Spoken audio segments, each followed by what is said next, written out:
everyone.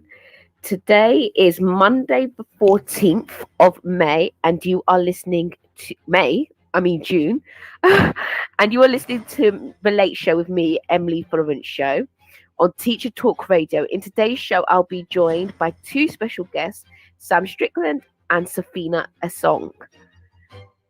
Live from London, this is The Late Show with Emily Follow Run Show on Teachers Talk Radio. Tune in live on the Podbean app or desktop player. Just head over to www.podbean.com/LSW/TT Radio or search Teachers Talk Radio. Follow the hashtag TT Radio. Good evening, everyone. So, as I said before, the time is actually now 8:01, and you're listening to the Late Show with me, Emily Florence Show, on Monday, the 14th of June. And in today's show, I will be joined by Sam Strickland and Dr. Safina Asong. They are both mighty leaders within education. And today's show we'll be discussing all things leadership. So if you've got any questions, those coming in, I can see Kate. So thanks for coming, Kate, because I know how late it is in terms of the Bible time difference. And Ira, who's a colleague of mine, and Fariba in the chat. So feel free to pose any questions, to call in anytime. Oh my days, it's 11 p.m. Oh, you are a true one. Kate was staying up at 11 p.m. Nowadays, I'm in bed by 8. As always, please share the show, interact with us by the chat, or feel free to call at any time, and let's, just feel free and, just ask any questions. So, yeah, so today, as I said, we have Sam Strickland, and he is the author of Education Exposed.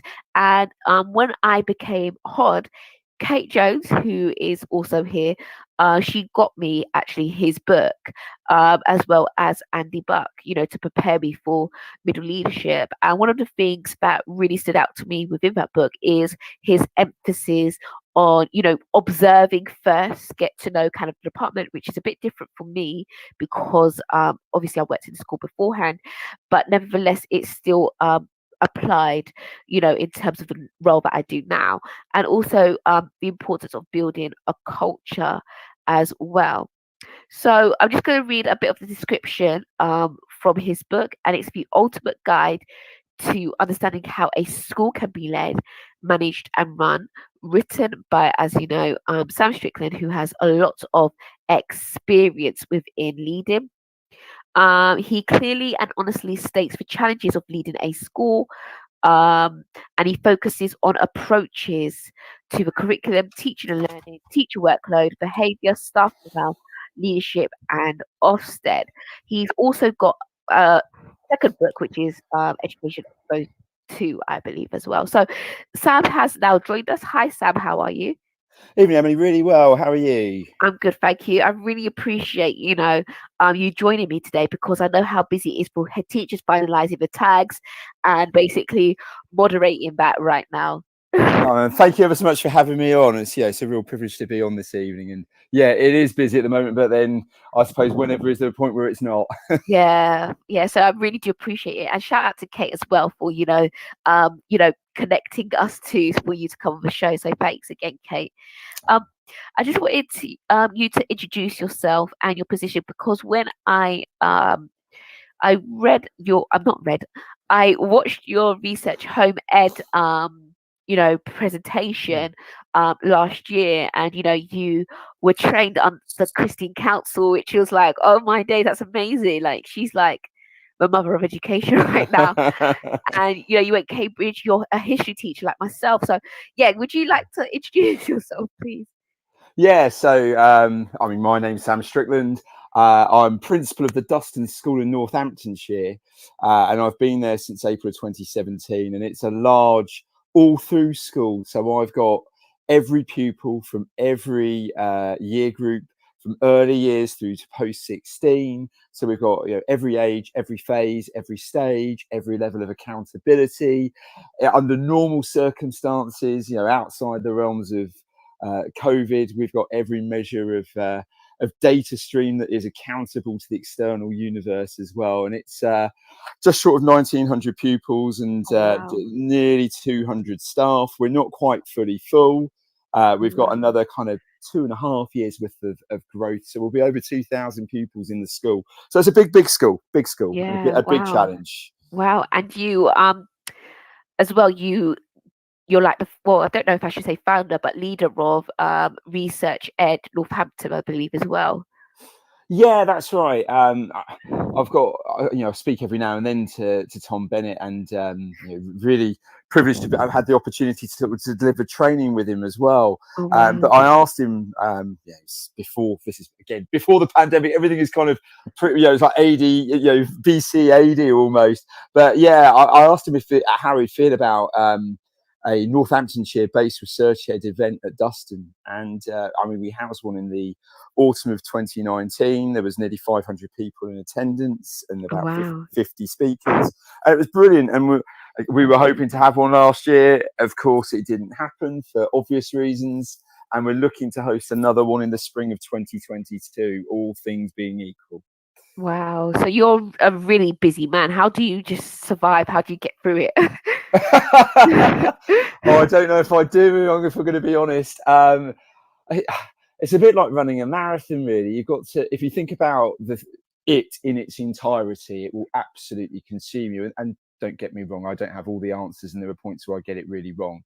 But I try and think about everything kind of one day at a time in many regards, in terms of the things you have to do. Obviously, the strategy in terms of the bigger picture is mapped out for the next 5 years. We know where we want to be from one year to the next, and how we kind of go about the improvement planning for the school is done in good time.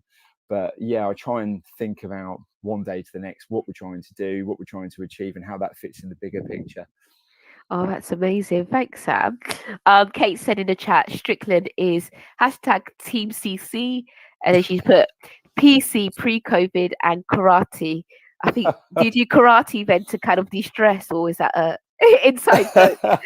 No. I'm a martial arts instructor. Oh, wow. Yeah, I'm a 3rd degree black belt in 3 different styles of martial arts. So that's kind of that and weights are my release from the madness of teaching.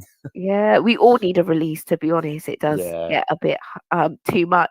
So I just wanted to ask, what has your career journey been like in terms of, as an NQT all the way up to leadership? Has it just been, plain sailing, or has it been a bit highs or lows? Like, how have you risen up, in your career as well? Yeah, so I'll go with a classic bit about Christine Council, but I started my PGCE under Christine's guise, and that was incredible, absolutely amazing. And I talk about this in Education Exposed too, the idea of the halcyon dream, and I went in with that idealistic view of what being a history teacher would be like. And thinking about subject knowledge, how the curriculum works, and having Christine deliver my teacher training to me was a real privilege. But it got you to think at one end of the scale, and then there was the reality of going into school. And this isn't meant to discredit schools, but the day-to-day functioning and operation doesn't always work in that way, and that's not meant critically. And it took me a little while to understand that not every child loves history, that not every child wants to listen to you when you're delivering a lesson, and you get those lessons, as all trainees do. We just get utterly butchered, and I'm not going to describe it any other way than it's just a battle of wills, and you walk out and just want to bang your head against the wall, and you have those euphoric moments where a lesson goes really well and you think, wow, why can't this happen all the time? But I really enjoyed my training, and I perversely or bizarrely, I ended up at the school that I went to as a child, as for one of my placement schools. So that was quite weird to see my history teacher that taught me was now my mentor, and it went from calling her Mrs. Barnes, and I couldn't get away from calling her Mrs. Barnes, to just call me Judith. And I thought, well, what is this? Yeah. And then I moved. Then I started out in properly within my career at an upper school in Bedfordshire. Yeah. So it starts in year 9, goes through to year 13. Employed as a history teacher on paper. in reality, in my first year, I taught 8 different subjects, 5 of which were to the old A2 standards, and 2 of which were the really old-fashioned AVCEs. So that was a real challenge, trying to get, I talk a lot about subject knowledge and subject expertise, having to have that to be successful as a teacher. But when you're literally a word, not even a line ahead of the kids in the textbook on A-level economics, and you're praying nobody asks you a question because you simply just, you're going to be honest now, don't know the answer. That's not a lot of fun. And it taught me a lot about plate spinning and juggling in many regards. But I stayed at that school for nearly 8 years. I worked my way up in that school as a head of classics, a head of history. Classics I knew, again, by my own admission, nothing about. It was just one of those, dare I say it, store cupboard chats. Back in many years ago, it was kind of normal practice almost to be bundled into a store cupboard and told you got a promotion, and then you walked out kind of dazed thinking, what the hell just happened? And now I've agreed to something I didn't even know I'd agreed to. It's quite funny, I suppose. I was a lead practitioner for teaching and learning, and I worked across North Bedfordshire in a SCIT consortium as a history mentor, so trying to replicate Christine on that front, but to not the same level. I then moved to an all-girls school, completely different context, completely different setting. And I was an assistant head teacher in that school, and oversaw the sixth form and helped to drive the consortium arrangement with 2 other schools within the town, because we all kind of co-worked together as 3 separate schools, kind of working under the guise of one in some regards. And that was a real eye-opener, going from a real mixed school to this all-girls school in a very contextually such a different setting. But that was amazing, an absolutely incredible experience. I then moved on to be a vice principal in an outstanding flagship school as part of a trust. And I wore every hat. I was the safeguarding lead. I was in charge of student care in a school that had, in effect, no rules, and also had no heads of year or heads of house. And was heavily based on almost a restorative-based approach. So that gives you a very different end of the scale, in terms of how you deal with pupils, and presents, positives and challenges as well as you can well imagine. And I ended up being within that school the associate principal. And then within the context of that trust, I also worked in their free school to help them secure their first set of GCSE results. And then I moved to the school I'm in now over in Duston. But I've also delivered training nationally in terms of MPQs, and worked for a company called Inspiring Leaders across much of the East Midlands as well, delivering MPQs. And that's a great experience if anyone gets the opportunity to do that. Wow. So your experience sounds very, varied. It sounds like it stretched you. You wore many hats, as you said. So you've had a very rich, holistic form of experience within education, which I believe has prepared you to wear the hat of principal for every single phase. So that's just amazing. Big well done to you. Thank you. I asked Twitter, what questions they have for you and my other guest. And one question which was posed by Iram, who's also a colleague that works alongside me, she says, what makes an effective leader? So in your own words, how would you describe an effective leader? Yeah, and this is a bit of a long-winded kind of introduction to this, but there's a lot of research out there, and certainly Tom Rees and the Ambition Institute talk a lot about this, about the superlatives that are used to describe leaders, or in terms of job advertisements, this kind of superhero, charismatic, dynamic. And you see a lot of those traits, advertised in many, many adverts out there. But I actually think those things are... they're almost like a red herring in many regards. What makes an effective leader is someone that's consistent, someone that's considered, someone that's measured, someone that will listen, that will take the time, I would argue, to get to know their staff and the pupils and the parents and the governors. I think it's also someone that's human. I think that can often be potentially ignored or forgotten. Yeah. And I would actually also argue, to be a really effective leader, it's so important to remember what it is to be a 22 out of 25 period a week teacher. Wow. And for whatever decisions you're looking to bring in, or changes you're looking to bring in within the context of your school, will your staff cope with it? And I use a water bottle analogy here, that when you buy a bottle of water from the shops and you take the lid off, the water's brimming right to the top. There's very little room left in terms of what's left within that bottle. And if you start trying to pour initiative after initiative after initiative into your teaching staff, kind of their heads are a bit like that water bottle. It just turns into a giant mess. So I think it's remembering that there's only so much you can pour in, or if you are going to pour more stuff in, what are you going to take out? Wow. So I think there's some of the traits, certainly, that I think an effective leader, and I'm really glad the word effective was used and not good or outstanding, because I think they're quite strange terms that no one really knows what they mean.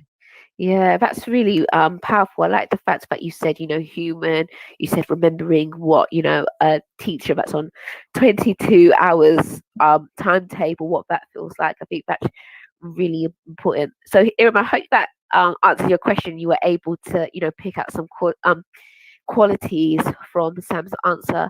And Kate's asked, I wonder where head teachers go next in terms of career progression, because she said that you're youngish, and so is your career journey. So your career journey will be interesting to follow in the future. So have you got any plans for the future then? In terms of plans for the future, I mean, my school's a double requires improvement school, so I'd like to see us get to be a good school. We believe we're very good on paper, and kind of results, I think, would back that up. But results aren't everything, of course. And I think for me, really, it's about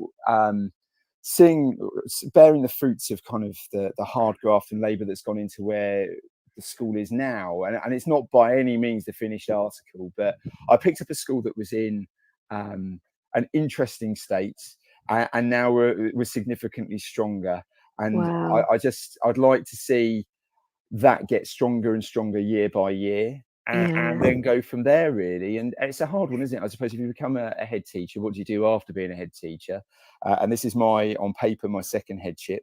And some people like to continue in that vein. Some people go into the world of consultancy. Some people go off to be executive heads or CEOs. I think for now, for me, it's about staying where I am, and I don't think you can ever see the job through, because there's always unfinished business, but I would just like to see the school grow from strength to strength. Wow. Yeah, Kate said Ed Minister for you. I couldn't think of anything worse.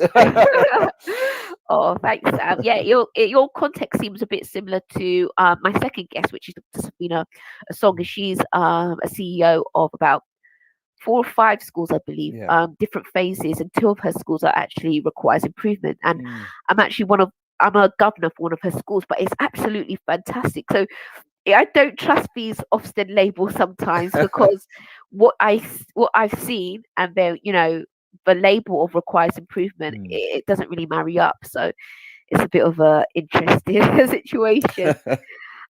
So my other question is, for example, I've just recently become a middle leader. So this question is posed to all types of leaders, middle leaders, SLT, head teachers. So, once you go into a school, you've taken up a new school. I think one of the things I remember that your book stated and your presentation stated was, observing the culture, and then, once you get to know the school, build the relationships, then you kind of start to create your own culture.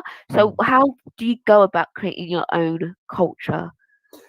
Yeah, and this isn't meant as a fudged kind of response here. Every school is different, of course, and every context and setting is different. And if I think to, say, the all-girls school that I worked in, it had a very deep-rooted culture that was about 200 years strong. And you get schools that are like that. Wow. And in many regards, you become a vanguard of that culture. But I think when you're taking that kind of job on, especially as their heads, there's that understanding between you and the governors that you might make changes, but ultimately you're a vanguard of the culture the school already has established. In other schools, there's a necessity to completely start again and start that culture from scratch. because of the context and the setting kind of necessitating it. And again, where I am in terms of the school that I'm currently in, that was needed when I joined. There'd been quite a less than favourable culture, and this is where I do think, and it's hard as well when you walk into a school that requires improvement. You know, you've got Ofsted coming. You know, there's what's the governing body and the members and the chair of governors is really understanding about results. There's still a pressure to get results ultimately to get you out of being in a category. I would argue though, this is where you need the spirit of your convictions to be brave. And that's so hard, but to take your time to get to know staff really, really well, to build up a rapport, but also their trust actually. And it goes back to that, what makes an effective leader? It's that consistency of you being there all the time, the consistency of their knowing that you're going to back them up if there's a behavioural issue, for argument's sake, that if a member of staff has been sworn at, you're always going to be consistent in terms of how you deal with that, and that you're always going to support that member, you know, your staffing body. I think it's showing that human element. It's explaining, Simon Sinek talks about this, and I know his name comes up quite a lot, but it's explaining tangibly the why. Why are we making the changes that we're making? And I think there's a danger if you kind of go in two-footed at the start, a bit of a footballing approach here, that you can get it really, really wrong, and you will get staff offside. And what staff don't appreciate when you join a new school is the off-the-shelf, you know, in my old school, this works, so it must work here. And that's quite... that can land you in a lot of hot water, actually. I also think when you join a new school, as well as that kind of lighthouse observer, you know, watching and waiting and seeing in terms of what's going on, it's also finding out who are likely to be your early adopters, who are likely to be your advocates in that, certainly in that middle leader layer, because that is one of the most important layers in the school. You know, they are, it's a phrase that's used by other people, but they're the engine room of the school. They're the heartbeat, and you can live or die by your middle leaders in many regards. And certainly, if you get it wrong with them, that's a hill that you will die on as a head or as a senior team. So it's bringing on board key middle leaders that are going to convey tangibly the messages you're conveying at that middle leader layer to say, yeah, absolutely, this really will work. But I also think it's also going for obvious big wins. And if, in terms of culture, where I was, behaviour was the big fast win. We managed to flip the culture of the school on its head in 72 hours. So that wasn't within the first kind of summer term of joining. I just want to be, you know, really careful here with kind of the message I'm giving. I spent the first kind of 13 weeks in post getting to know people and training them for September for a new model of student care. But when we went live and launched it properly at the start of September, we found within 3 days that the culture completely changed. And very generally had staff hugging me and thanking me for what we'd done. And I thought, well, this is a team effort. It's not just me. But that was a massive win. And then I think then that gives further changes that you might look to make credibility, because if you've got this right, well, then you're likely to get the next thing right. But also having humility and openness and honesty as well when you get things blooming wrong, because I don't get every decision right. There are things I absolutely do stuff up at times and get wrong and have to reflect on, but I'd rather be honest about those, because I think that adds to your credibility with people rather than trying to sugarcoat it. Yeah, I definitely agree with that, because we're all human, and you said that point earlier on. Thanks for sharing that, Sam. And I've got another question. This is like CPD for me personally. So I know you speak a lot about your experience about, you know, joining a new school, and one of because my school is a 2-campus school. It's a big school like yourself. It's got a 12 entry form, so I'm in charge of history on both campuses, and one of my biggest kind of priorities is ensuring consistency on both sides. So how do you go about, you know, showing consistency, ensuring consistency across the whole school? Because I know getting staff buy-in with your new initiatives must have been quite hard. So how do you show, you know, every teacher is buying into your new initiatives and there's that consistent approach? So, I mean, the starting point here is to give a big lead in before you make the changes that you want to make. with clear explanations, clear rationales as to how and why, having the door wide open. Look, if you want to come and talk to me about this, you don't, you're not sure, you don't agree, you want clarity, you want clarification, come and speak to me. We are, within my school, we deliberately release kind of the thrust of our school improvement plan for the new academic year in January, and then give the devil in the detail straight after Easter, again to give staff kind of 8 to 9 months of lead-in time, and then the summer term to really get their head around everything.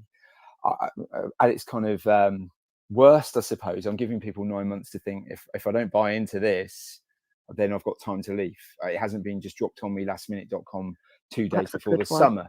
And that's also part of the approach. If you really don't believe, you're not mission aligned, this probably isn't the right school. And thankfully we've not had to do that as a school with staff, as in, we've not had to see that through. We've actually had staff being really appreciative and welcoming of the fact that we've given good time over things. It's making sure that everybody's trained in what you're trying to do. So even something as simple as meeting and greeting pupils and standing at the door, we train staff in how to do that. It sounds really obvious, but I think assumption is the mother of all stuff ups, if I keep the polite side of this. Yeah, I've learned as well. And you've got to kind of assume people know nothing, and that's not meant to discredit them. It's because they're so busy doing so many other things, they wouldn't have given that any thought as well. And it's, how do you actually want it to look? And sometimes you have to go for the slowly catch a monkey approach of, I wanted retrieval practice starters at the start of lessons in the school, which I know will sound like a cargo cult to some people, but it's a very deliberate settler, and it works extremely well in our context and setting. But we kind of started with, look, I just want you to do something at the start of your lessons that doesn't involve taking the register. I just want the kids learning, to a do now task, to a retrieval practice starter. And it was kind of incrementally building the training around that side of things. And then it's high visibility of middle leaders, senior leaders, walking the corridors to see that the things are happening. And I don't mean that in the sense of walking around with a red clipboard with a tick list. What I mean is that we just walk in and out of classrooms all the time to check that staff are okay, that they're happy, that they understand what we're trying to do. If there are any problems, we'll deal with them there and then. But we also get a feel as you go around when you do that of, staff aren't really standing at the door. Why is that? Perhaps we need next week in briefing to recalibrate that with everybody. So it's a constant reinforcement of the same messages. And I think the other thing for consistency, keep it really simple. If you've got 17 things you want staff to do, they'll remember 2 or 3, again, because they're so busy. So if you know that, keep it to 2 or 3 things until they become habitual, then you add another thing. Yeah, I definitely agree with that. And like what you said about, about high visibility, we've got a new head teacher in my school, and he is very visible. And I've been at the school for 6 years, so I've, been under 3 heads now, and 2 of them I never saw ever. And our new head now, he's very visible, but it does something for staff morale as well. It really does, to have that presence. The fact that students know who the head teacher is as well has done a lot in terms of behavior. So I definitely agree in terms of that aspect of high visibility. Kate said, this is an amazing show. I told you Sam would be a great guest. Always wise words when I listen to him. So I know we've got about 7 more minutes before you have to leave, Sam. So I do have about 1 or 2 questions. No problem. I don't know if anybody else in the listening live wants to call in and ask any questions or post their questions in the chat. That would be great. My next question is, how has it been, leading, a school in a pandemic? Have you had a break? Have you been on holiday? What's that been like? Because I know it's been literally non-stop for some. Yeah, and I don't want to sort of get my violin out here, but it's been tough, and it's been tough for everybody. And it's like nothing I've ever experienced in my career. And I don't think anything could really have prepared any of us for this, which I know is a very obvious thing to say. And even with however much experience I've got, the curveballs that we've had thrown at us, you just couldn't prepare for. Everything's been about trying to make really open, honest decisions, constantly ensuring that you're having a dialogue with staff about what you're doing and why.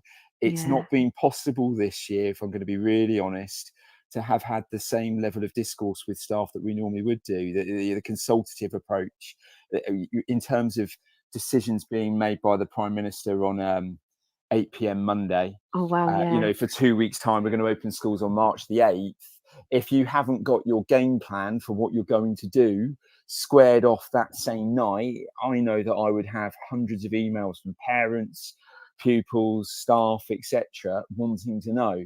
And I think I talked to my senior team about this year almost being a little bit Churchillian in terms of approach, that you just have to be really decisive decisions, and that I've needed them to put their trust and faith in me to just go with it and just understand that we are operating in not a dictatorship, but in a uncharted territory, in a way that we've never had to work before. I do think, if I was going to be really kind of honest about the year, I think a lot of the decisions that we've had to then enact in schools could have been made in perhaps a more timely fashion.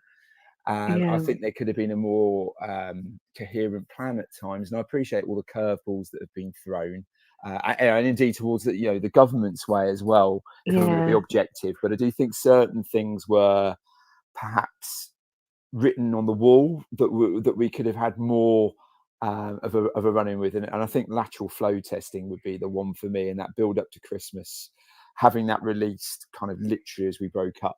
I don't think the profession as a whole probably appreciated that without being too harsh.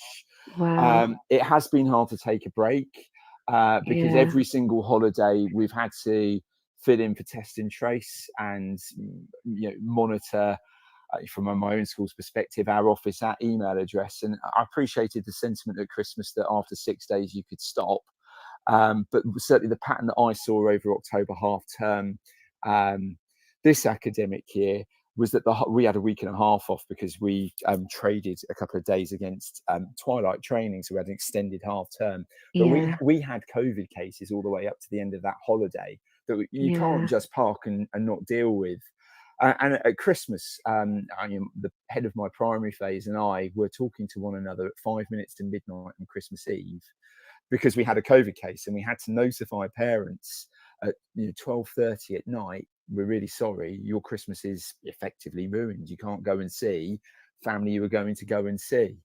And that's a horrible thing to have to deliver and ruin people's Christmases over. So I think it's been a massive challenge, whether it's closing the school, reopening the school, closing it again, reopening it again, key worker support, remote learning, lateral flow testing, catch up, Ofsted may be coming, not coming, may be coming. I think it's just been a massive juggling act.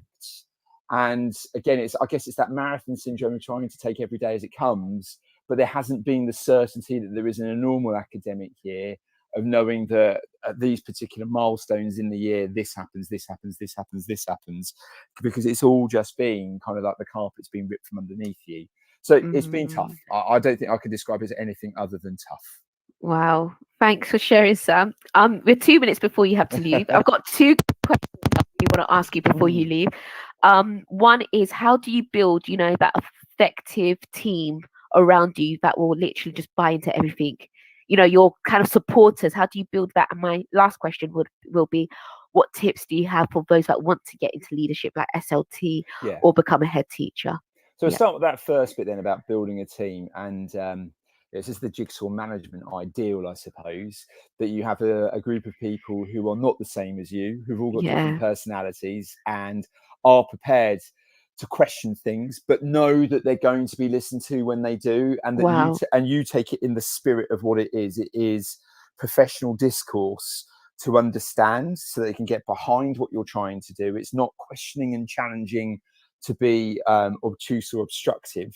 And most of the time, it isn't, it's not about being a pain in your proverbial. It's trying to make sure that what you're trying to action is as watertight as it can be, and that they understand it as well as they can.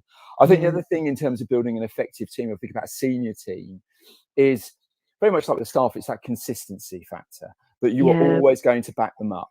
And if they make a mistake, it doesn't matter. And I Wow. regularly say this to my seniors: if you make a mistake, I really don't care. We all make mistakes. What I'd rather is you tell me so I know what it Wow. is. Yeah. But more importantly, let's think about how we can rectify that moving forwards. But the mistake's done, it's gone. You know, if I went nuclear over a mistake, all that's going to happen is a senior leader goes home upset, thinks they can't do their job properly, Oh, that's true. and generates a climate of fear. Wow. And then they're paralyzed from doing anything in terms of, you know, making decisions for themselves. And that's not what being a senior leader is about. Yeah. I think it's about honest intentions. If the intentions are good, then it shouldn't really matter. And then in terms of advice for people stepping up, was that the second question? Sorry. Yeah. So Yeah. advice for those that want to get into senior leadership or become a head teacher. Yeah, I mean, on one front, many people in our profession suffer from imposter syndrome. And I think, and I don't want to sound sexist, I think that tends to be more a case that female staff do than male. Not to say that male Yeah. don't, of course. But I found that true as well. Yeah. And I think back to my time when I worked at the girls' school, about when I looked at the personal statements that the girls used to write. They were all very understated, and they weren't selling or championing themselves enough. And these were, you know, kids getting straight A's or A stars at GCSE, set to get straight A's, A stars at A level. These were people who should be saying, "Look at me, I am amazing," and with, you know, an array of wider things that they were doing. So I think what I'm trying to say here is be confident in your own ability, and actually don't underestimate yourself as well, because it's so easy to think I'm not that good. And actually, if you stopped and you paused, and I'm not saying compare yourself to rubbish other people, but just compare yourself in a general sense, you're probably not as bad as you think you might be. I think it's also really important to think, though, about the areas that you need to improve within yourself, and I'd write them down. You're more likely to do something about you know, something if you write it down than if you don't. And think about what do I need to do if for argument's sake, I'm not very confident at delivering assemblies, and I know that's going to be a real drawback for me being an assistant head, a deputy head, whatever. Speak to your head about the opportunity to actually go and deliver assemblies. It's kind of the Batman syndrome of going in the cave and facing the bats. But I think until you kind of do it several times and realize it's not as bad as you think, then you're never going to overcome that hurdle, that obstacle. I think it's also really important to try and shadow people senior to you that are occupying the kind of role you might want to do yourself. And I think if your school's receptive to that, that's an incredible opportunity to really see what it is like on, you know, for real. It's great to read, and I'm not going to dispute reading books and reading research and being evidence rich, but it's also important to have experience and experiences as well. Because, you know, the minute that there's asbestos in the ceiling and the roof falls down, there aren't many books that are going to help you get through that. You're going to have to think on your feet and think fast.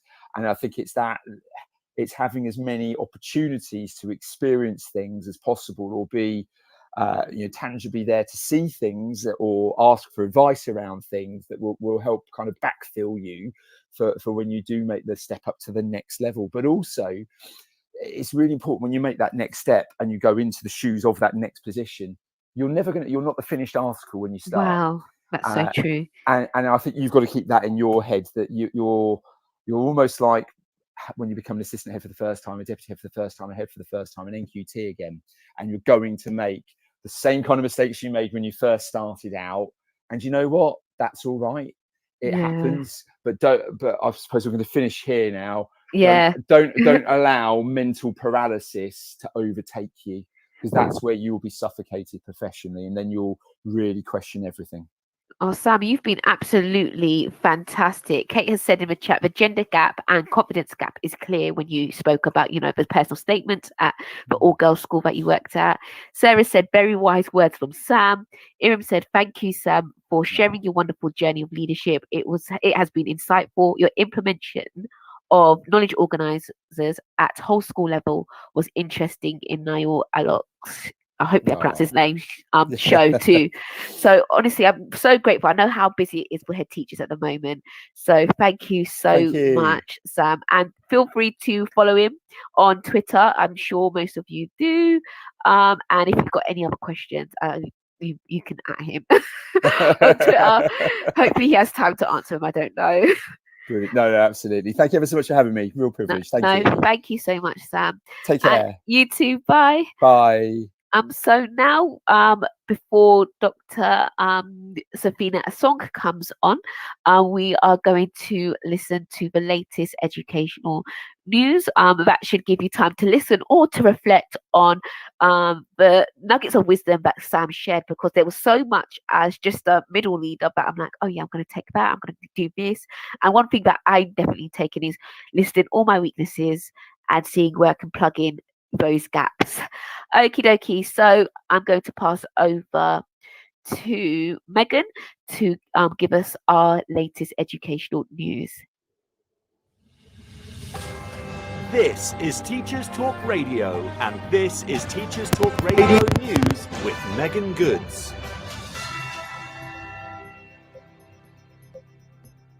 This is your latest Teachers Talk Radio News.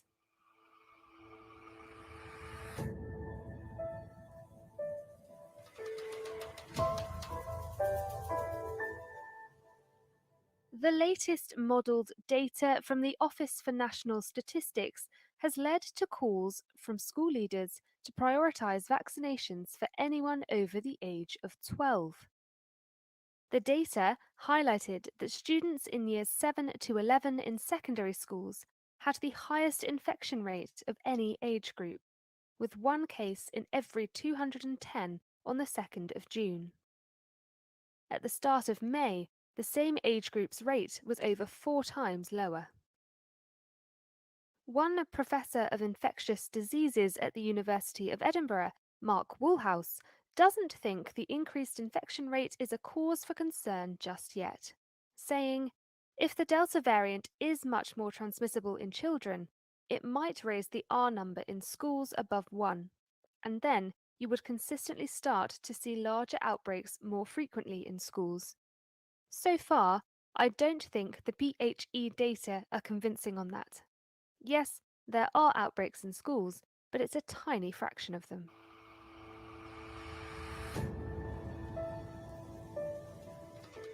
The Children's Commissioner has said that the ease of access for children to online pornography is a key factor in the normalising of sexual harassment in schools. Dame Rachel de Souza stated, "One area I'm clear on is that online hardcore pornography warps boys' expectations of normal relationships and normalises behaviours that girls are then expected to accept, and it's just too easy for children to access." She has called for internet companies to introduce more restrictions on what children can access online, and also plans to work with tech companies, law enforcement, children's charities and schools on how to make children safer online.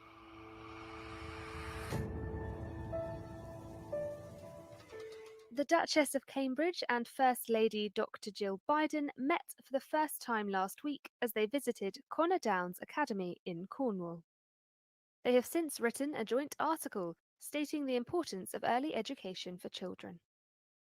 The letter, published by CNN, said, "If we care about how children perform at school, how they succeed in their careers when they are older, and about their lifelong mental and physical health, then we have to care about how we are nurturing their brains, their experiences and relationships in the early years before school."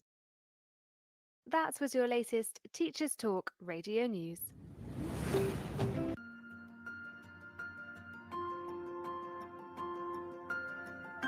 Introducing Amanda Davey. Amanda is one of the first specialist teacher assessors for dyscalculia in the UK and offers dyscalculia tutoring and bespoke training for schools. With 26 years of teaching and tutoring experience in the UK, Amanda offers specialist online tuition focused on building confidence and developing skills. Amanda also offers online and face-to-face training on dyscalculia for educators, informing practitioners as to how to identify children that may have dyscalculia and how to support them in class. Find out more about Amanda and what she can offer you at www.amanda-davey-dyscalculia.co.uk.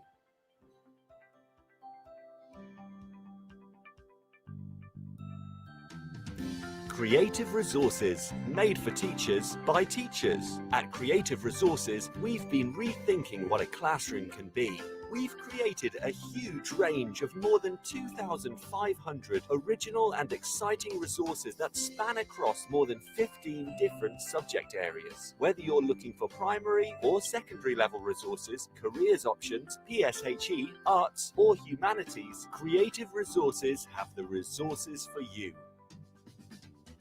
We offer full curriculum packages and unique, challenging escape rooms themed on topics such as Shakespeare, Tudors, and fractions. We have quizzes, task cards, Tarsier puzzles, and lots more. Better still, more than 100 resources can be accessed for free. Just visit our website, www.cre8tiveresources.com. You can get 10% off any order you make on our website by using discount code TT Radio. Creative Resources, made for teachers by teachers.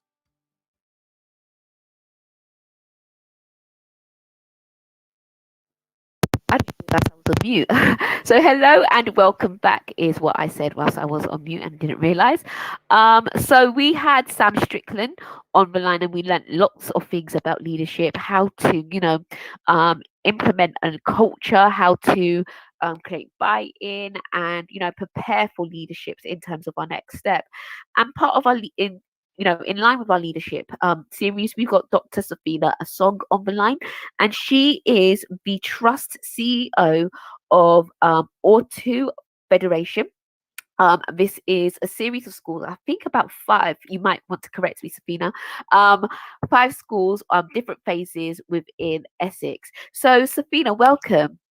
Welcome, Emily, and thank you for having me on your show. No, thank you so much. Hopefully I did you justice in terms of introducing you. I forgot to add as well, I am a governor for one of Safina's schools, so that's how we met. And, as a Black woman myself, seeing, another Black woman in a high position was like, oh my days, wow. So I definitely wanted Safina on the show to give us insight in terms of her career, her nuggets of wisdom, as well as many other things. So Safina, would you be able to introduce yourself, please, what you do, and so on? Hello, everybody. Good evening. My name is Safina Asong, and I am the CEO of the Ortu Federation. It is a small trust to the northeast of Thurrock.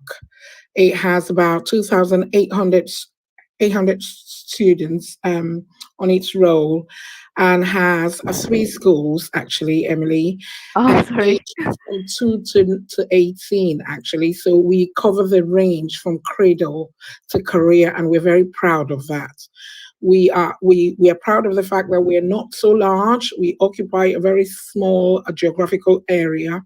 Each of the schools are less than a mile from each other. And we have managed to harness what it means for a school to be part of a trust and for schools to collaborate together to achieve more than they could working all by themselves. So that's me and our trust. Thank you, Safina. Mhm. And forgot my question that I wanted to ask. So would you be able to tell us more about your career journey? So from, being an NQT to being a head teacher and then to being, now a CEO. I never started my career wanting to be a CEO. I started my career as a linguist and a sociolinguist, really. I landed in a school for the first time in 1984, seeking to use the school setting as a basis for research on sociolinguistics, which is that part of linguistics which looks at how a person's social extraction affects how they learn a language. My major was in bilingual linguistics, so I'm a pure linguist. And my second language was French, with the third being German, the first being, of course, English. Yeah. And I landed in this school and realized at that time that teachers of languages in England did not ordinarily speak the language that they thought. And that children at that time in inner city London came to school with attitudes that did not prepare them for the learning of language, and that there was a lot of sociolinguistic markers to their behaviors that needed study. That's how I arrived into teaching. Wow. Became an NQT in order to kind of understand pedagogy and how to do it properly so that I may research it and write about it. Fell on the fact that pastoral issues and social issues, breaking down social barriers, was important to learning, because obviously disadvantaged children there were exhibiting social behaviors that were inhibiting learning in its purest form. Yeah. And then I started plowing the pastoral route to enabling children from disadvantaged backgrounds to be successful in schools that were not necessarily built around their needs. And those were the early days. I progressed to become head of Key Stage 3, still in inner city London, this time in Tottenham. Wow. Yeah. Where we were part of that generation that was pivoting achievement away from behavioral barriers towards academic enablement, or the academic enablement of children through assessment for learning and the foregrounding of the criteria that a child needed to understand in order to move from one level to the other. And then through the advice of my mentor, he's now of late, Dr. David Daniels, he had worked in schools in the Gambia as well as here. He was head teacher around Stoke and East London. Yeah. He advised me to change my context. We both had a love of learning and research around education. And he said that our work would have credibility if I changed my context. And so I moved from having taught in 3 inner city, majority minority ethnic schools in London to go teach in Essex, deep mid-Essex in Malton, where Wow. the majority of students were white. Now, Yeah. just to tell you what I discovered. Oh yeah, please do tell me what you discovered. That the markers of disadvantage were not race sensitive. Wow. That means if you went from a school that was where the children were disadvantaged, it didn't matter what the color was, the markers of disadvantage were the same.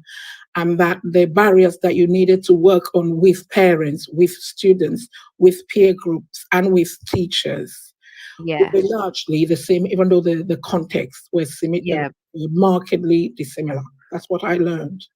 And would you be able to elaborate on that? Because I think last time when we spoke, you gave the example of, a black parent could be a cleaner as well as a white parent being a cleaner. And the commonality is, they're both on shift work. Therefore, they both can't, help their child read. It's the same sort of disadvantage. Did you want to elaborate a bit more on that? I don't know if I gave that explanation justice.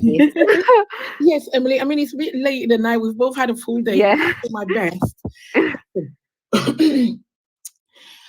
It is a very little spoken about truism in education that socioeconomic background of parents is a bigger marker for outcome than the cognitive ability of children or the proficiency of schools. We don't talk about it. Middle class children are more likely to do better than working class children. And it is not because something is cognitively wrong with working class children. It is mostly because of the disadvantage which these children bring to school with them from their backgrounds. Wow. So there is a piece of research that talks about what no bedtime story means. Yeah. So take 2 parents, one white working class parent from inner, deep Essex, and one inner city black minority ethnic immigrant parent from inner city London, say. They both work shifts.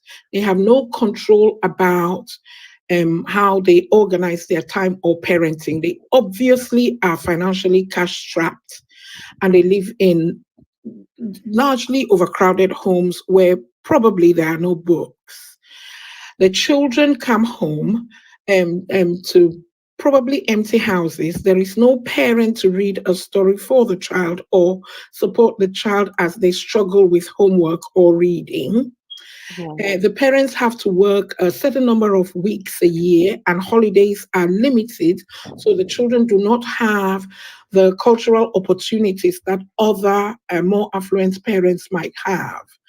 You begin to understand, therefore, that these two children who are from very dissimilar contexts have the same experience, which is one in which the parents struggle to access and exploit the opportunities that education provides in the way that, say, a middle class married couple from, say, Islington might.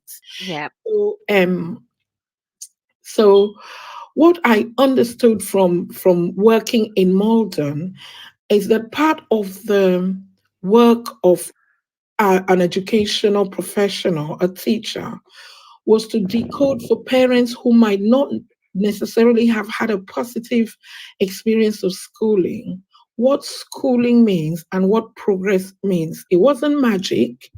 It was just understanding what it was that a curriculum map required a child to learn, provide the space and time for that child to explore that learning and rehearse that learning in a safe space with a parent, usually with the help of a professional adult, in a non-threatening or non-judgmental or non-patronizing environment, so that the parent was confident that they could support their child succeed, and that if they did not understand what it was that the child was studying in school, there was a friendly, helpful person in school who could help direct the child to intervention, explain things to the frustrated parents, meet the parent, take a phone call, be there after work. Those actions which take education to parents whose lives do not lend themselves to the 9 to 5 of education. So I learned in Malden that the reason why characteristically in those days inner city children did not achieve were exactly the same reasons why working class children were not achieving. Their parents were not enabled, and the children were reliving the poor experiences their parents had lived 20 years before, and that it Wow. was down to us as leaders and to break down those barriers. Oh wow, that's really interesting, Safina. Thank you for sharing. And as just in lead up to what you've just said, how have you started to break down those barriers, because you serve a community that is predominantly, white working class, and you've mentioned those barriers in which they face in terms of, obtaining progress. So how, as a CEO, have you kind of started to break down those barriers? The first thing you do is gather around you a group of people who understand the moral purpose of education, who understand that children have just the one goal at being successful, Wow.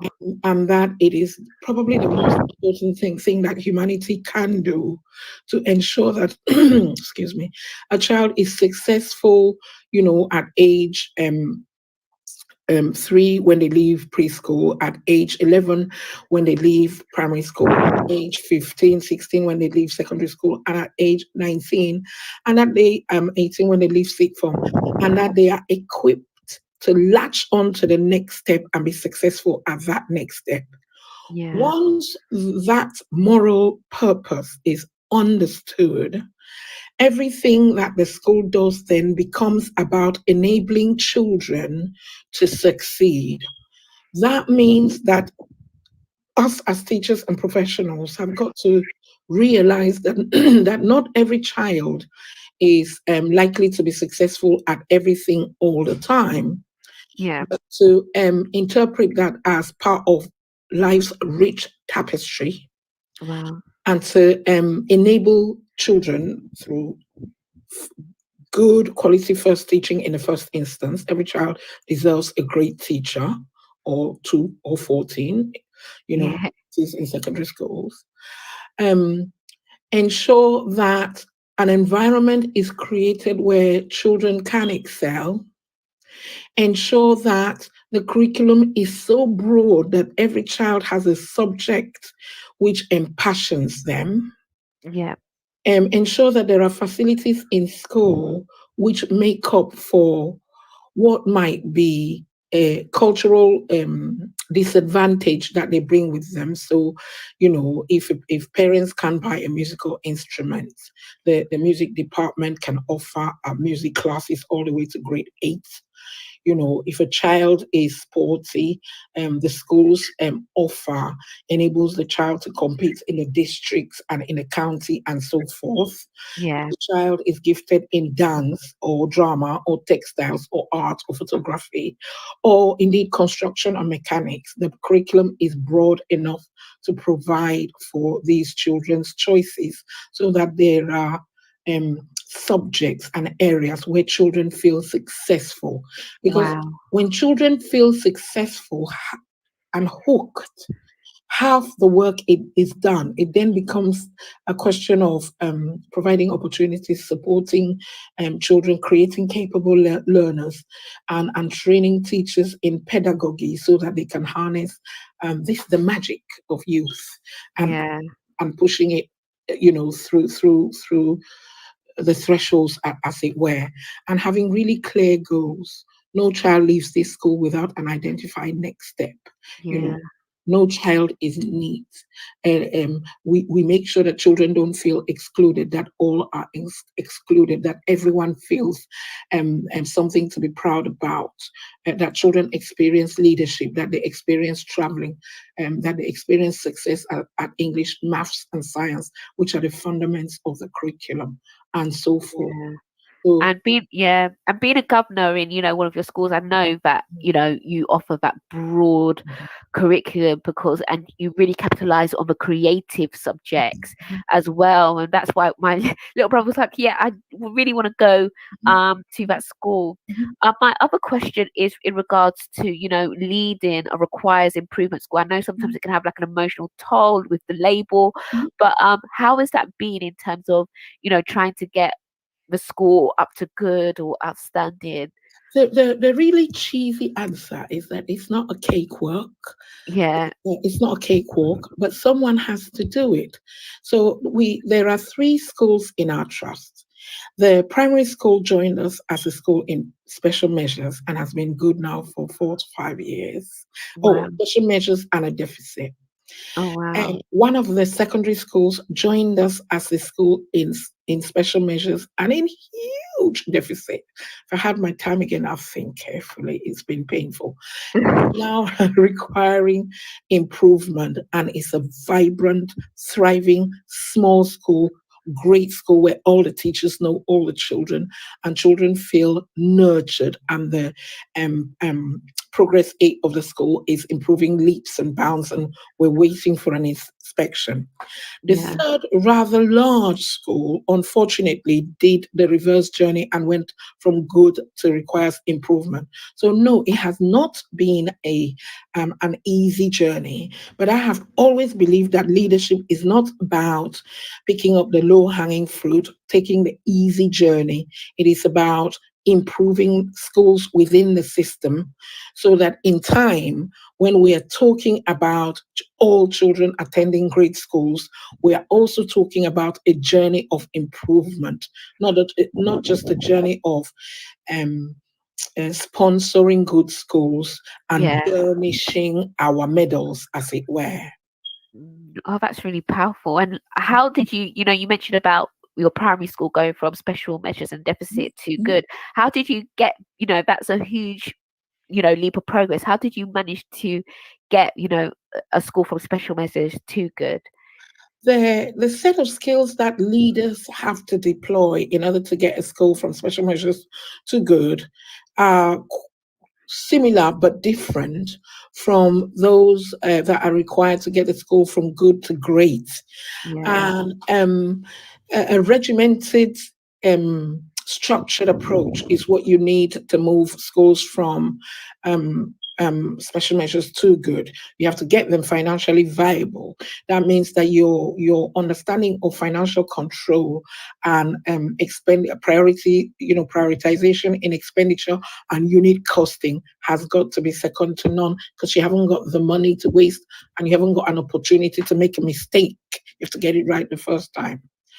So what I would advise is that, and I think that is now commonplace, but it wasn't when we began this journey, is that trust have themselves a finance director who is a certified accountant who actually knows where every single penny is. Yeah. So when you do that and you assess the needs of the school, I mean, it starts with safeguarding, the quality of the teaching. There are some things you don't compromise on. Safeguarding the quality of the teaching, the pastoral care of the students, the collaboration with other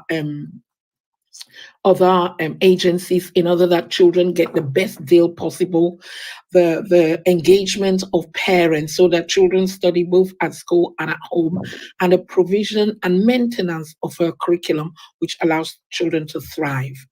Once you have got that, then, and obviously a set of staff with whom you have made that journey, you then take the lead off the top so that the school can now become great. And that's where we are with Korean Primary. And in relation to Hasbrook Academy, that's where we are too.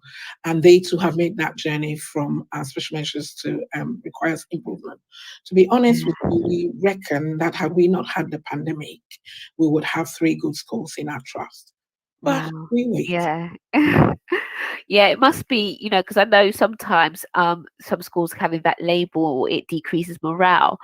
But from what I've seen, watching you lead, and also last time I was in a school, it just seems like things are going from strength to strength. And the head teacher that you kind of like line manage from Gable, he's absolutely amazing. And it leads me into my next question about how do you manage working in different schools and different kind of contexts, because you lead 3 schools. One has a sixth form, one is primary school. Mhm. And I remember you said that every single person's name, which is phenomenal. I don't know how you do, and I still struggle with some names in July. No, not July. In my head it's July, but in June, after teaching some students for a year. So that is amazing. Before you answer that question, Sarah's gonna ask a question. I think she's calling in, but actually you can answer my question whilst she comes on the line. So how do you manage 3 different schools, 3 different contexts as a CEO? The thing about leadership is that it is not a quality you deploy by yourself. It is a quality in society that is exercised in teams. So along the way, you come by people who are of your parish, and our parish is one in which we ensure that every child gets the best deal out of the school that they attend, regardless of their background. And if we believe that background might be an impediment to flourishing, we expend all our energies to ensure that those disadvantages are done away with, and that a child or young person has the opportunity to thrive. So what that then means is that you identify leaders amongst yourselves who have that moral bent towards education and who are ideologically inclined to using education to right some of society's wrong. Yeah. That way, you have some assumptions already dealt with.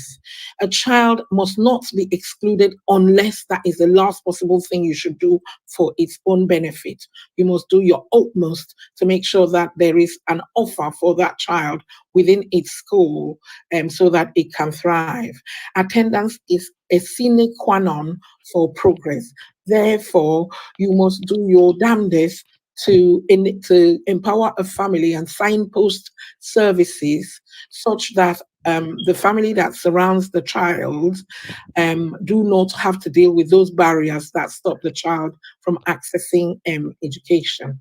You must have strict rules for behavior and conduct so that the moral fiber of the organization is clear and the ethos around the school is strong enough that children who may not have grown in socially conservative backgrounds have a moral compass around which to operate. You must have systems for understanding children's social difficulties, social and learning difficulties, such that those are remediated in school, involving parents as far as possible. So there are some ideological and educational and social philosophies that leaders who transform schools bring to bear, working together with their local authority, other schools in their trust, teams within the school, teams outside the schools, in order to transform the lives of children within schools. So working in a trust that goes from 2 to 19 is not that varied, because the mission and the purpose, the ethos, and the values are fundamentally the same. It is our duty to make sure that children, the outcomes of children, enable them to latch on to the next step successfully, and the next step and the next step. What you see, when I arrived our trust 11 years ago, we did not have a sixth form. It was a car park, and children who attended alternative education to do bricklaying. At the moment, we've got 310 sixth formers in the sixth. Well, half of them have left. The year 13 have just left.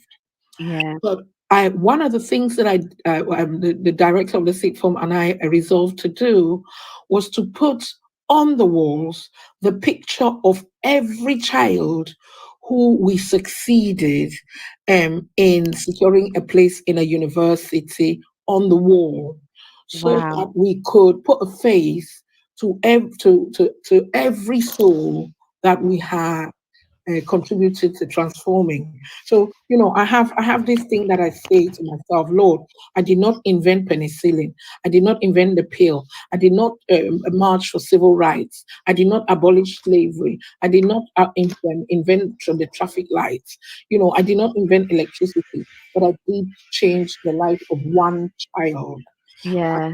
And that, sometimes you need to see the pictures of the children as they move on, so that you can say, oh, I met you at 3, and this is you coming back to me as a teacher. Wow, that's amazing. Thank you so much, Sophia. You're so inspirational. I've got Sarah on the line, and she, I think, wants to ask a question, and then somebody else wants to ask a question. Good. Sarah? Hi, can you hear me? Yeah, we can hear You you. can. Hello. I've really been enjoying the talk. So I've got a question. One of the biggest challenges that I'm facing at the moment is students who are disengaged in education with low aspirations, mainly based on, I guess, their parents. And it links to what you stated before regarding the socio-economic disadvantage of some students.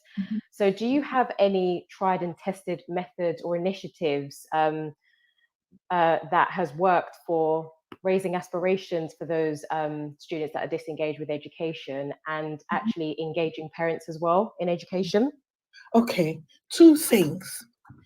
The first thing that we need to do as leaders is work on our own theories in action. That's the first thing. My parents are divorced, and my mother lived in America for a long time before she died. And there is so I'm very Americanized, so I go, oh my God, this is awesome, Marco. And everybody rolls their eyes. Anyways, there is an expression in America that goes like this. Whatever you do, don't victim blame. All right. Some of the expressions like fat shaming, don't blame the victim.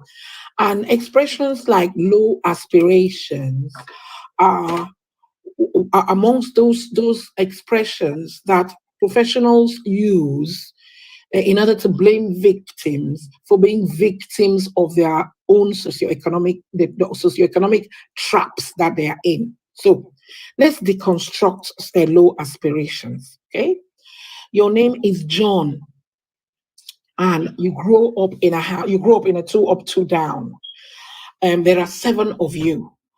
There has never been a book in the house, and the only newspaper that has crossed the threshold is the Sun. The reading age of the Sun is pitched at something like 11 years old. Everybody swears. Sometimes some people smoke. When you come back from school, the 65-inch TV is on football. And mom sometimes gets short notice calls to go and cover a shift. And that it has, long disappeared.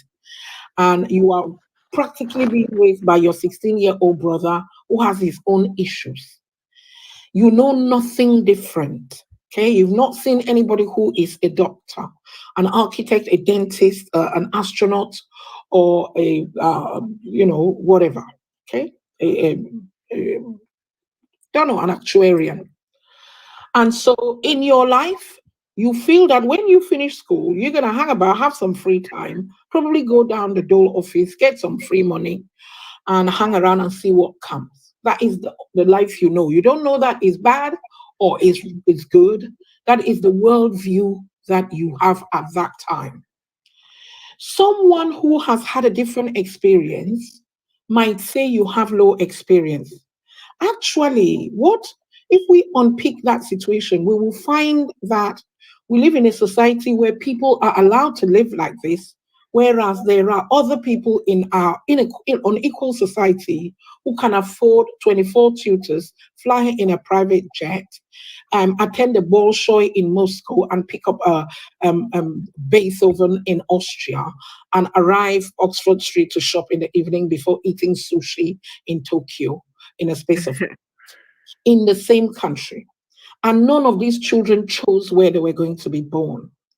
So as educators, what we need to do, in my opinion, is find ways of showing little John. I forgot what name I gave him to start with. I think it was John. I think find ways of showing little John what the Bolshoi might look like.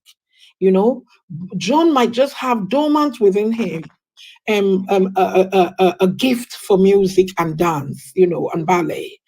Find in Bolshoi, in John, that quest for peace, that fishing might give him. You might just have given birth to a botanist, find in John the ability to observe human life and paint it. You might just have given birth to an artist. So instead of talking about low aspirations, in my opinion, I think the intelligent thing to do is to flip it and go, right, let's open up the perspectives for this child and see what they latch onto. Because you see, when they see different experiences, when they're exposed to different experiences, you will find that their response to education is different, including to you who broke open those perspectives. And then low aspirations becomes something that is almost senseless. So it then now becomes about us as education actors and change agents to do this work. Now, remember that it is a view that it is a really strong view that education is one of the most successful ways of righting the wrongs of society. So I personally do not feel that there are any pockets of people with low aspirations. I mostly feel that there are professionals and systems, civic systems, that are not open to the opportunities that they might offer groups of our unequal society. Am I becoming too preachy here? No, it's fine. I completely Carrie, sorry. agree. Yeah, Yeah. sorry, I completely agree with you. And looking at it from a leadership standpoint, how do you instill that with teachers? I challenge on a it. bigger scale. I challenge it. I challenge it straight up. So if somebody says to me, this child does not want to work or doesn't want to sit down and work, I come and sit next to them and ask some really silly questions like, I am sure you've read the programs of study of the National Curriculum for Geography, haven't you? And they'll go, yes, most geographers have. And I'll go, did you see any place in it that said this child needs to sit on a chair before he did it? You know, the child might have ADHD. They want to sit on a chair for 30 minutes.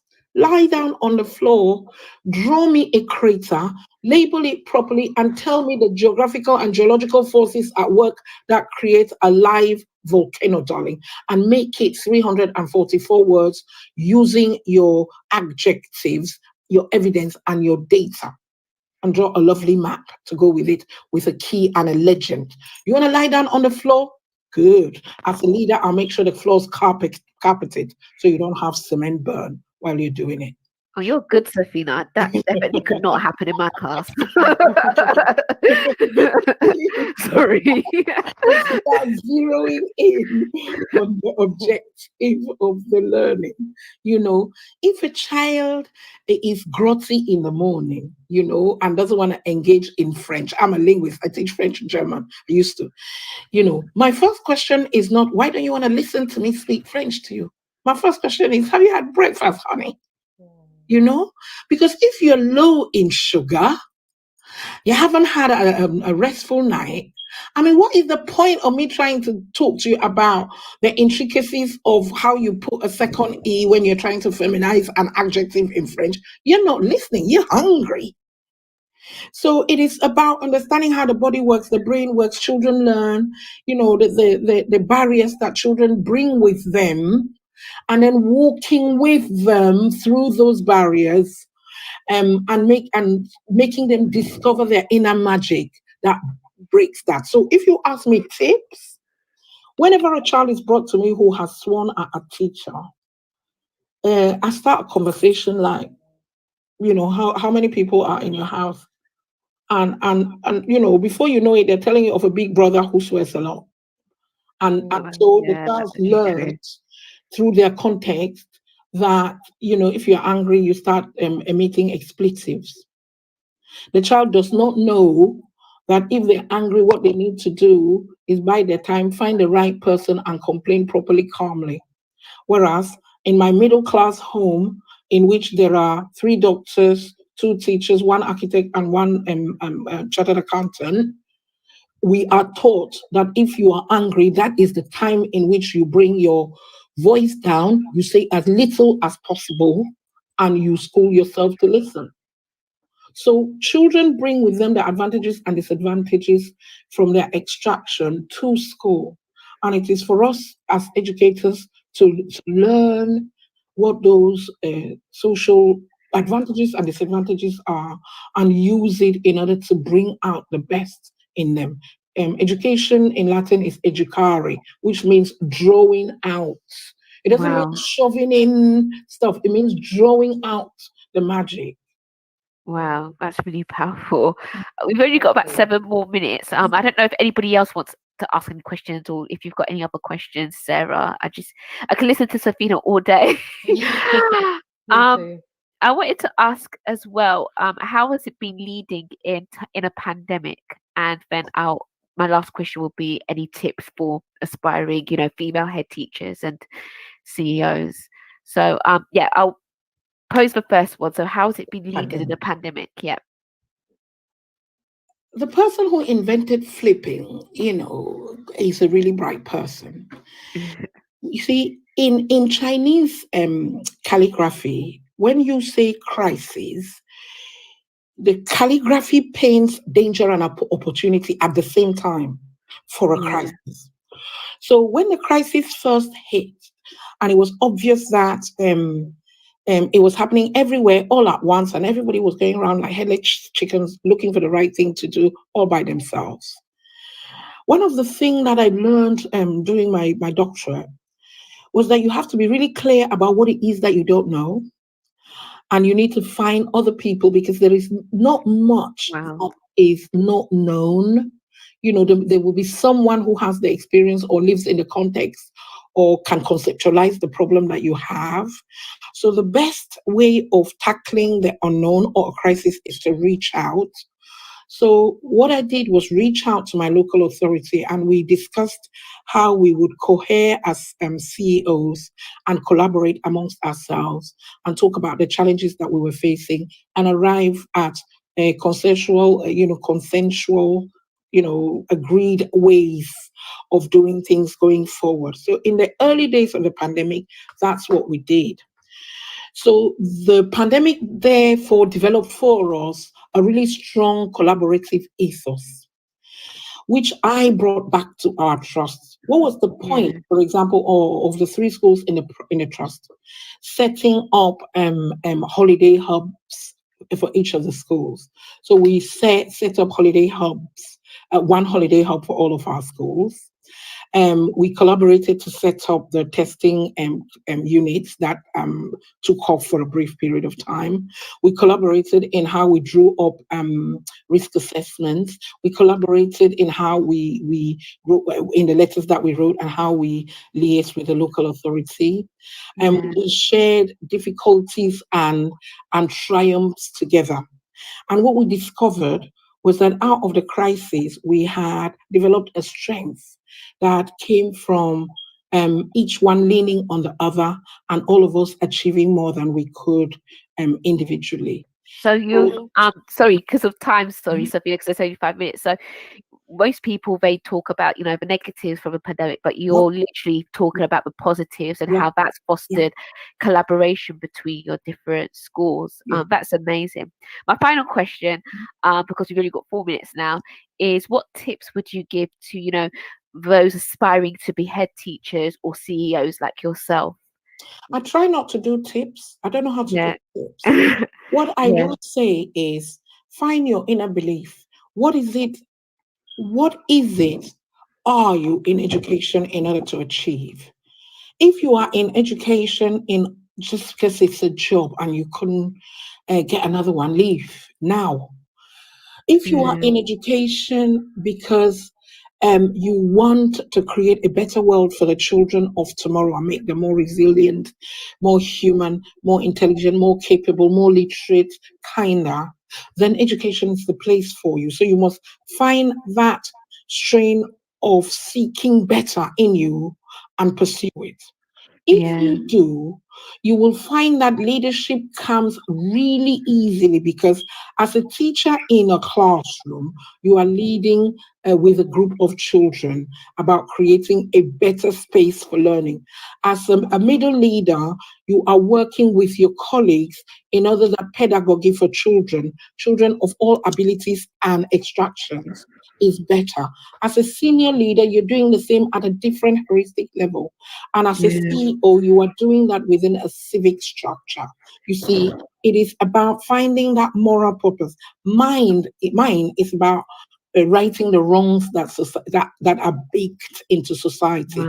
So what I'm hearing is find your why, and also what I'm hearing is like putting the child at the center as well of that, because I guess that's the engine, especially when things get very difficult. Before we close, we've got about 2 minutes left. I just wanted to give you a chance. Do you have any final remarks or anything that you want to leave people with, or any final words of encouragement, or whatever? For my audience, which I think are teachers.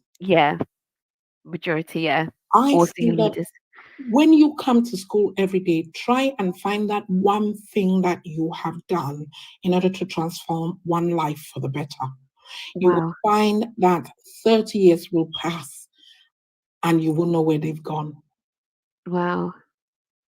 That's really powerful. I don't know what to say on top of that. That is really powerful. What you said before, like what you said about, you didn't abolish slavery, you didn't invent the traffic lights, but you can make a difference to about one child, because making a difference to about one child does have a ripple effect. And I think, Sarah, you shared a tweet, I think it was on a weekend, whereby you saw an old student, for example, and that kind of caught you off guard, and he said hi, and you probably would have forgotten about that student, or you might still remember him, I don't know, but for that student, he still remembers you and the impact that you had on him. that's really powerful. Thank you so much, Safina, Thank for you, Emily. It's been a pleasure. sharing your expertise and being here.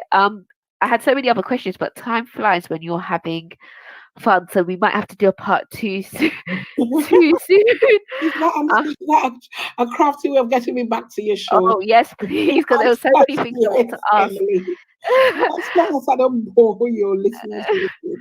No, it was amazing. About this wonderful world that we're in, that we need to invite people to come and see. Education. Yeah, thank you so much. Thank you to both that asked questions in the chat and called in. Thank you, Sarah.